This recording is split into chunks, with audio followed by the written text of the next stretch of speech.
Hello everyone. जो आज का हमारा टॉपिक है हम उसमें राष्ट्रकूट डायनेस्टी को पढ़ेंगे। और एक बार मैं देख लेता हूँ लाइव क्लास हो गई है, ऑडिबल वगैरह है, तो फिर सेशन को स्टार्ट करते हैं। और आपके वही शुरुआत से जो मैं कह रहा हूँ, कोई भी अगर आपके डाउट रहते हैं तो आप डायरेक्टली पूछें। मैं लास्ट सेशन के एंड में उन सभी का रिप्लाई करने की पूरी कोशिश करूँगा। तो एक बार देख लेते हैं, हाँ क्लास लाइव हो रही है कि नहीं और आवाज़ आ रही है कि नहीं। कोई भी क्वेश्चन हो ज़रूर पूछे, क्योंकि लाइव लेने का क्वेश्चन यही मतलब ठीक है। लाइव लेने का एक ही पर्पज़ होता है कि सारे क्वेश्चन जो डाउट आ रहे हैं उनको क्लियर किया जाए। तो जैसे मैंने बोला था कि आज की क्लास खत्म हो जाएगी, पर आज नहीं हो पाएगा। देखिए, राजपूत डायनेस्टी को कराऊंगा, कल चोल डायनेस्टी को कराऊंगा। मैं चोल डायनेस्टी को कराने का मेन पर्पज़ अलग क्यों रख रहा हूँ, मैं चाहता तो इसी में ऐड करा देता और जल्दीबाजी में करा देते, पर दिक्कत ये हो जाती है इनमें कि चोल डायनेस्टी को लेके आपने बीच में देखा होगा कि एक मूवी आई थी और उसमें कंट्रोवर्सी रही थी। तो मैं उसको उससे रिलेट करूंगा तो आपको इंटरेस्टिंग लगेगा पढ़ने में, और अगर मैं जल्दी जल्दी कराऊंगा तो दिक्कत हो जाएगी, इसलिए मैंने दोनों को पार्टीशन कर दिया दोनों का। अनुज मोटला कह रहे हैं आप पहली बार लाइव आया हूँ जब से कोर्स लिया है। तो चलिए कोई नहीं, अब जब भी होंगे तो लाइव क्लासेस लिया करें, उसमें कोई फ़र्क नहीं पड़ता लाइव और रिकॉर्डेड में। पर ये ज़रूर रहता है कि लाइव क्लासेस में आपके डाउट सेशन कुछ हो जाते हैं। क्या मैं लाइव हूँ? बिल्कुल अनुज, लाइव हैं आप। जब भी आप लाइव क्लास लेते हैं तो सेशन को स्टार्ट करते हैं। बाकी कोई भी डाउट रहे होंगे आपके तो आप ज़रूर पूछिएगा, ठीक है। तो राष्ट्रकूट डायनेस्टी के बारे में हम बात कर लेते हैं, जो हमारे लिए सबसे ज़रूरी टॉपिक है। वैसे तो देखा जाए तो यहाँ से, जैसे मैंने बताया था लास्ट टाइम पे भी, कि यहाँ से क्वेश्चन बहुत कम आते हैं अगर हम एंशिएंट हिस्ट्री के कुछ बड़ी बड़ी डायनेस्टीज़ की बात करते हैं। पर उनमें ज़्यादा इंपॉर्टेंट चीज़ें नहीं देखी जाती, फैक्चुअल चीज़ें सबसे ज़्यादा आती हैं वहाँ पर। तो उसी में से एक राष्ट्रकूट डायनेस्टी है जो हमारे एग्जाम में कुछ बन जाते हैं। और मैं आपको पहले ही बता चुका हूँ कि जो साउथ इंडिया के जो हमारे डायनेस्टीज रही थी हमारे, उन सभी चीज़ों को हम इसमें डिस्कस कर रहे हैं। तो हमने चालुक्य कर लिया था कंप्लीट, ठीक है, पल्लव डायनेस्टी कर दी थी। अब राष्ट्रकूट के बारे में बात करते हैं। सबसे पहला पॉइंट यही आता है, जो भी आपके लाइव क्वेश्चन रहेंगे मैं उसको लास्ट में क्लियर करूंगा, ठीक है। तो मैं क्लास पे फोकस रख रहा हूँ, आपके क्वेश्चन नहीं देख रहा हूँ। तो स्टार्ट कर लेते हैं हम अपना राष्ट्रकूट के बारे में। देखिए, मैंने लास्ट क्लास में जब मैं चालुक्य डायनेस्टी बता रहा था, वातापी वाली, तो मैंने बताया था वातापी में जो इनके चालुक्य वंश को समाप्त करने वाला जो एक व्यक्ति का नाम था, उनका नाम था दंती दुर्ग। दंती दुर्ग ने ही समाप्त कर दिया था चालुक्य डायनेस्टी को। और वहीं से एक तरीके से ये देखिए, माना जाता है कि समाप्त कर दिया था कि नहीं करा था, इसको लेकर कई बार रहती है कि चालुक्य वंश तब भी रहा था, पर एक जो इनका स्ट्रेंथ थी, जो इनकी पावर थी, वो सब चीज़ें खो चुके थे उस टाइम तक। तो सबसे पहली बात, चालुक्य वंश के पतन के उपरांत लिखा है, after the fall of Chalukya dynasty the Rashtrakuta dynasty was form and the name of its founder was Dantidurga. बहुत ज़रूरी नाम है दंती दुर्ग। एक बहुत लंबे समय तक, इसने अगर हम शासनकाल की बात करते हैं दंती दुर्ग की, तो बहुत छोटे टाइम तक शासन करा है, लगभग 5 साल तक ही करा था मात्र। 753 से लेके 58 तक करा था, मतलब 758 तक करा था दंती दुर्ग ने। पर एक बहुत लंबा टाइम, 20 से 25 साल इन्होंने अपने टाइम सामंत के रूप में काम करा। मैंने बताया था सामंत एक बहुत बड़ी पोस्ट हुआ करती थी, और वो भी चालुक्य डायनेस्टी में ही काम करा। पर बाद में जब इनको लगने लगा कि हाँ मुझे इसको रास्ते से हटाना चाहिए, तो इन्होंने कीर्तिवर्मन सेकंड, जिसको बोला जाता है, उसको रास्ते से हटाने के लिए करा, और वहां से हटा के फिर एक नई डायनेस्टी बना दी जिसका नाम रखा राष्ट्रकूट डायनेस्टी। सबसे पहली बात मैं इसके बारे में इंट्रो दे दूं, फिर बाद में इनके रूरल के बारे में बात करेंगे कि राष्ट्रकूट डायनेस्टी को प्रेजेंट टाइम में अगर हम बात करें कि कहाँ से कहाँ तक इनका टाइम पीरियड, मतलब इनका शासनकाल था, मतलब इनका कहाँ तक इनका एम्पायर था। तो देखिए, महाराष्ट्र का कुछ हद तक का इलाका इनके पास था, महाराष्ट्र, और जो प्रेजेंट टाइम में है कर्नाटका। कहने का मतलब कि कर्नाटका का कुछ ही पार्ट था, महाराष्ट्र का इनके पास था, ऐसे कह सकते हैं कि वैसे तो पूरा आप जो हमारे को दिखने को मिलते हैं स्क्रिप्ट वगैरह जो चीज़ें मिलती हैं, उसमें कोई क्लियर नहीं होता कि कर्नाटक था या महाराष्ट्र था। पर एक अंदाजे के हिसाब से हम बात करते हैं कि इन्होंने जो जो चीज़ें उनके द्वारा बनाई गई है वो महाराष्ट्र में भी देखने को मिलती है और वहाँ कर्नाटका में भी। तो इनका जो भी जगह देखी जाती है, महाराष्ट्र और कर्नाटका में इनका शासनकाल देखा गया था, मतलब इनका जो एम्पायर था बहुत बड़ा था यहाँ पर। तो सबसे ज़्यादा महाराष्ट्र में रहा था, और बॉर्डर कह सकते हैं कि नीचे जो पड़ता है कर्नाटका, वहाँ पर इसका इलाका देखा गया था कि इन्होंने यहाँ पर भी शासन करा था अपना, राष्ट्रकूटों ने। सबसे पहली बात, सामंत थे चालुक्य वातापी वंश के, याद रखना है वातापी के थे ये, वातापी के। अब हमने बात करी थी ना चालुक्य 3 तरीके के थे, वैसे ये वातापी थे। एक तो आपकी कल्याणी थे, वेंगी थे, और दूसरे वातापी, जो सबसे बड़ी इनकी डायनेस्टी रही थी, उसी के ये सामंत हुआ करते थे। फिर इसके बाद जैसे मैंने बताया, दंती दुर्ग को टाइम मिलता है और वो मात्र 5 साल का शासनकाल संभालता है, 753 से लेकर 758 तक इन्होंने अपना शासनकाल संभाला और फिर जाके एक नया राज्य के रूप में करा। फिर इनके बाद नए शासक आए थे, जो भी हम बात करेंगे उनके बारे में। सबसे पहली बात, अगर आपके एग्जाम में आता है कि इनकी दरबारी भाषा क्या थी या कौन सी स्क्रिप्ट का प्रयोग करते थे, तो आपको सबसे पहले लगाना है कन्नड़। ठीक है, कन्नड़ जो आपकी कहाँ पर बोली जाती है, कर्नाटका में कन्नड़। दूसरी थी संस्कृत। संस्कृत तो हर जगह देखने को मिलेगी, जो साउथ इंडिया के जो भी एम्पायर रहे हैं वो सारे संस्कृत पे बेस हुआ करते थे। जैसे अगर हम बात करते हैं विजयनगर साम्राज्य के बारे में, हमने बात करी थी, तेलुगु वहाँ की भाषा थी, पर संस्कृत का वहाँ पर भी प्रयोग किया जाता था। आप जितने भी देखेंगे संस्कृत हैं, और उनकी जो मेजर जो यूज़ करते थे भाषा वो थी कन्नड़। तो कन्नड़ जरूर याद रखना। हम ज़्यादातर क्या ध्यान रखते हैं कि राजपूत डायनेस्टी महाराष्ट्र तक सीमित थी, मतलब महाराष्ट्र का बहुत बड़ा एम्पायर इनके पास था, तो ये हो सकता था हम सोचते हैं कि मराठी बोलते थे, तो ऐसा नहीं है, कन्नड़ बोला करते थे। हालांकि एग्जाम में आज तक ये आया नहीं है, पर हमारे लिए कुछ कॉन्सेप्ट क्लियर होने चाहिए, क्या पता आ जाए, तो उसके लिए एटलीस्ट प्रिपेयर है। अब हमने बात करी इस बारे में, तो हमको इनकी भाषा के बारे में पता होना चाहिए। भाषा तो हमने बात कर ली, सॉरी, इनके धर्म के बारे में कि कौन से धर्म के ये अनुयायी थे, मतलब किसका पालन करते थे, कौन से धर्म को मानते थे। तो सबसे पहली बात, सनातन धर्म। सनातन धर्म, ये सनातन धर्म को मानते थे, मतलब हिंदू धर्म में इनका बिलीव था। हिंदू धर्म के थे सारे शासक, जो भी अगर आप देखेंगे राष्ट्रकूट डायनेस्टी के, खासकर जो हम साउथ इंडिया के डायनेस्टी देखते हैं, एम्पायर देखते हैं, वो सारे इन्हीं को फॉलो करते थे, सनातन धर्म को। पर ये ध्यान रखना है, जितने भी आप एम्पायर देखेंगे, ये बौद्ध धर्म और जैन धर्म, जैनिज्म और बौद्धिज्म बात की जाए तो दोनों को संरक्षण भी देते थे, पेट्रोनाइज करते थे।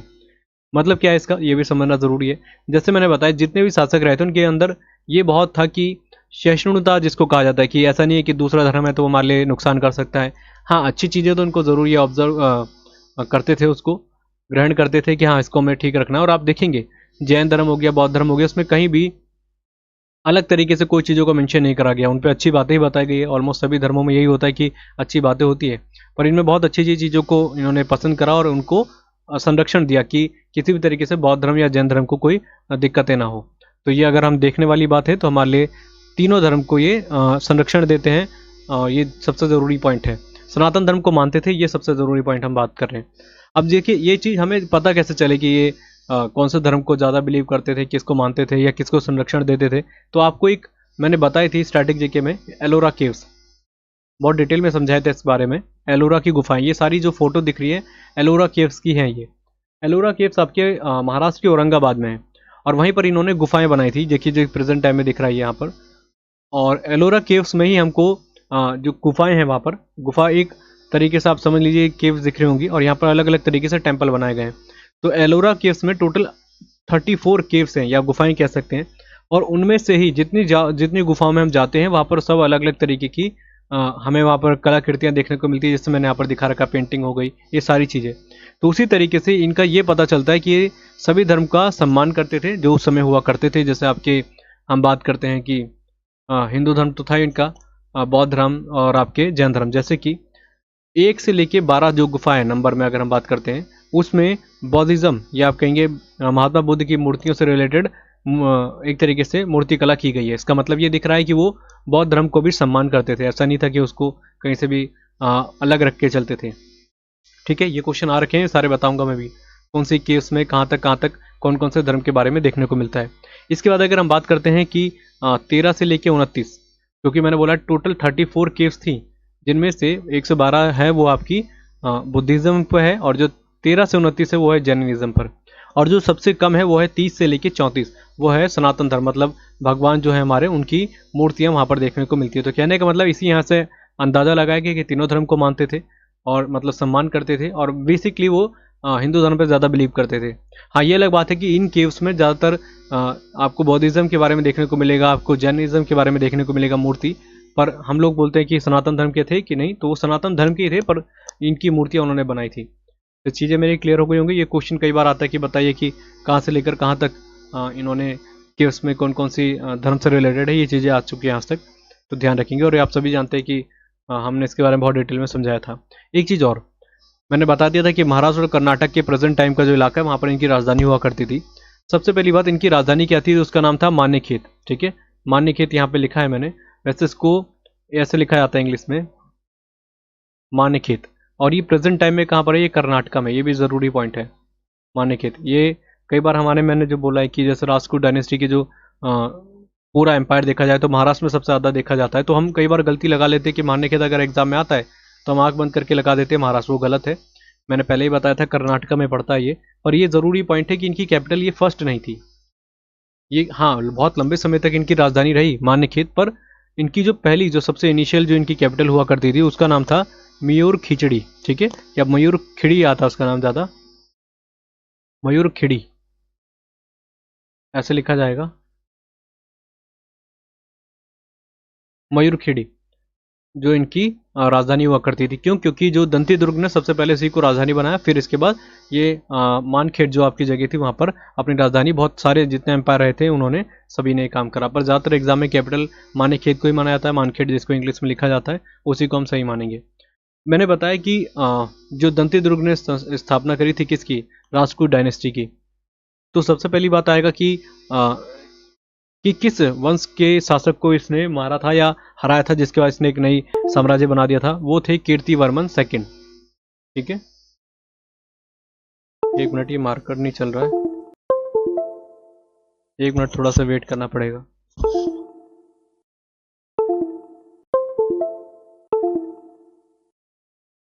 यानी मार्कर में क्या इशू आ गया अचानक से।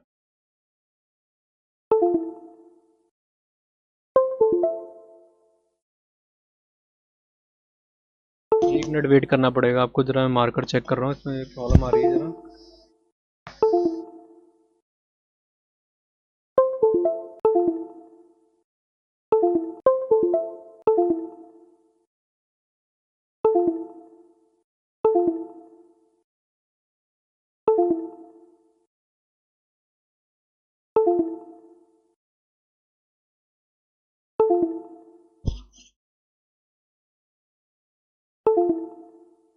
पता नहीं प्रॉब्लम क्या आ रही है, चल नहीं रहा है ये, बहुत दिन से दिक्कतें आ रही थी। आपको बस 2 मिनट वेट करना पड़ेगा क्योंकि क्लास में छोड़ नहीं सकता, ये 2-3 दिन से पेन टाइप दिक्कत कर ही रहा था, पर आज कुछ ज़्यादा प्रॉब्लम आ रही है इसमें।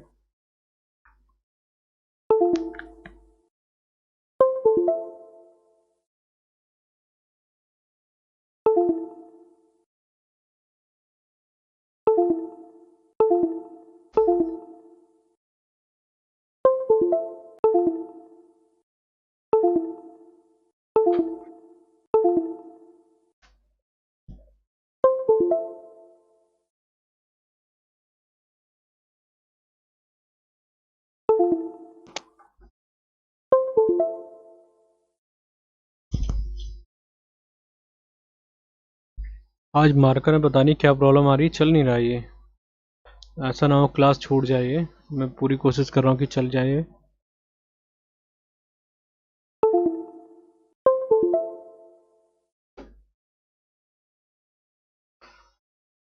देखिए क्लास को रोकना पड़ जाएगा मुझे लग रहा है, क्योंकि चल नहीं रहा है मार्कर, बिल्कुल मार्कर। चलिए फिर भी मैं बता देता हूँ, आप नोट्स बना ले मेरे हिसाब से।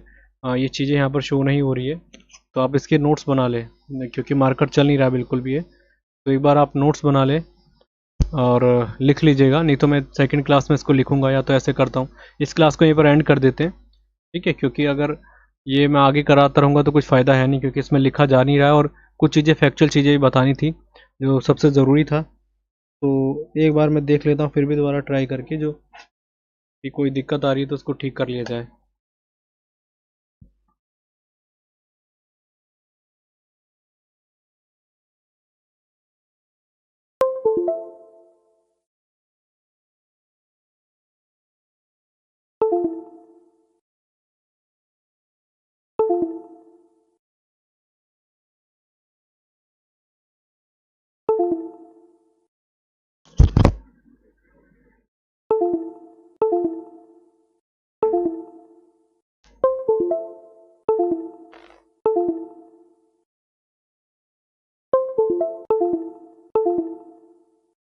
मेरे को लग रहा है एक बार ये सिस्टम हैंग कर गया इस समय, कोई भी चीज़ें काम नहीं कर रही हैं। फिर भी आपकी कोई लाइव है क्वेश्चन तो बता दीजिए, क्योंकि मैं सेशन को यहीं पर एंड कर दूंगा, क्योंकि ये सेशन मुझे लग रहा है पूरी तरीके से हैंग कर रहा है, ये चल नहीं रहा है बिल्कुल भी अगर देखें तो।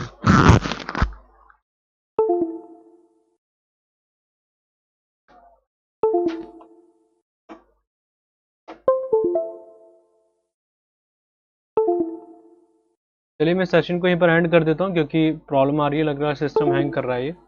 तो बाद में देखेंगे, इसको मैं एंड कर देता हूँ यहाँ पर। बिल्कुल कोई भी चीज़ यहाँ पर काम नहीं कर रही है। तो हो सकता है मैं इसका सेकेंड पार्ट अभी अपलोड कर दूँ और फिर सेशन को देखेंगे। ठीक है, तो आज के लेक्चर के लिए इतना ही। Thank you.